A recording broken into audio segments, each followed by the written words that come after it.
एक दिन लकड़हारी जंगल में बहती एक नदी के बगल में लगे एक पेड़ की टहनियों को काटने के लिए उस पर चढ़ा। उस पेड़ की लकड़ी काटते काटते उस लकड़हारे की कुल्हाड़ी नीचे गिर गई। तेजी से लकड़हारा पेड़ से उतरा और अपनी कुल्हाड़ी को ढूंढने लगा। हाय हाय, अब मैं क्या करूँगा? मेरी कुल्हाड़ी तो पानी में गिर गई। नदी इतनी गहरी है, मैं इसे कैसे निकालूं?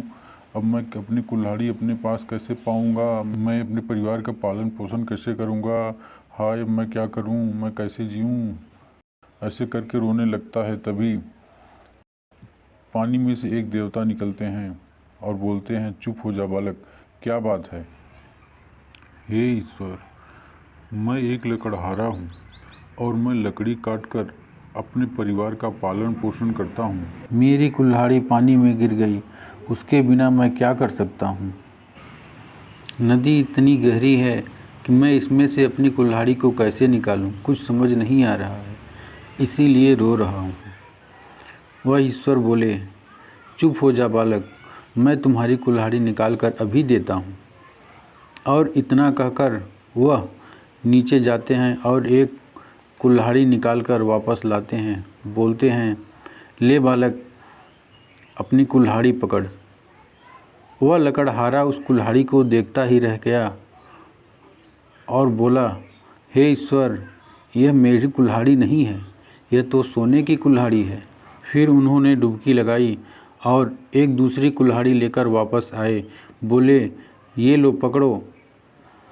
फिर वह लकड़हारा देखा, बोला, हे भगवान, ये भी मेरी कुल्हाड़ी नहीं है, मैं इसे नहीं ले सकता, ये तो चांदी की कुल्हाड़ी है। फिर से उन्होंने तीसरी बार जब डुबकी लगाई तब एक लोहे की कुल्हाड़ी लेकर आए।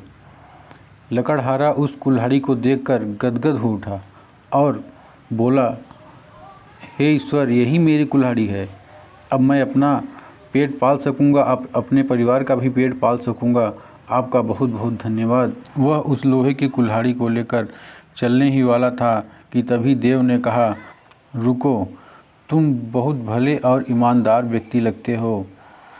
मैं तुमको अपनी तरफ से चांदी और सोने की कुल्हाड़ी को भेंट करता हूँ तुम्हारी ईमानदारी के कारण।